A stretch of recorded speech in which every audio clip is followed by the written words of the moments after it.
Right, finally, we have come to the temple after climbing 1,000 steps.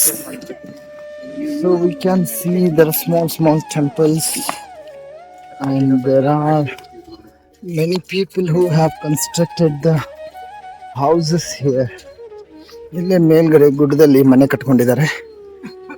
And we feel such a lucky place to stay in such a beautiful climatic places with a lot of positive energy.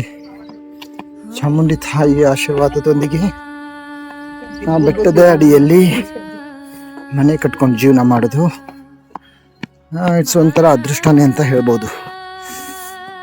So here I will show you. ಇಲ್ಲಿ ಸುಮಾರು ಜನ ಹರಕೆ ಹೊತ್ಕೊಳ್ತಾರೆ. ಏನು ಕುಂಕುಮ ಅರ್ಚನೆ ಹರಕೆ, ಕರ್ಪೂರ ಆರತಿ ಹರಕೆ. ಸೊ ಇಲ್ಲಿ ಇಬ್ರು ಭಕ್ತಾದಿಗಳು ಅಕ್ಕಂದಿರು ಸ್ಟೆಪ್ಸ್ಗೆ ಕುಂಕುಮವನ್ನು ಹಚ್ಕೊಂಡು ಹೋಗ್ತಾ ಇದ್ದಾರೆ. ಈ ಥರ 1,000 ಸ್ಟೆಪ್ಸ್ಗೂ ಪ್ರತಿಯೊಂದು ಸ್ಟೆಪ್ಗೂ ಕುಂಕುಮ ಹಚ್ಕೊಂಡು ಹರಕೆನ ತೀರಿಸ್ಕೊಳ್ತಾರೆ.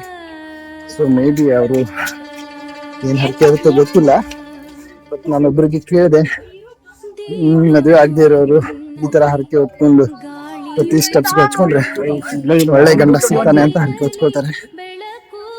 ಒಳ್ಳೆ ಗಂಡ ಏನೋ ಸಿಕ್ಬಿಡ್ಬೋದು, ಬಟ್ ಅದನ್ನ ನಿಭಾಯಿಸ್ಕೊಂಡು ಹೋಗೋದಿದೆಯಲ್ಲ,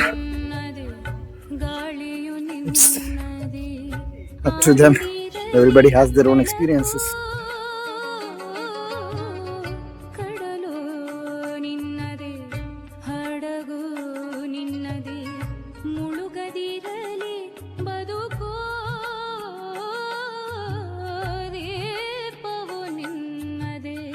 ಗಾಳಿಯು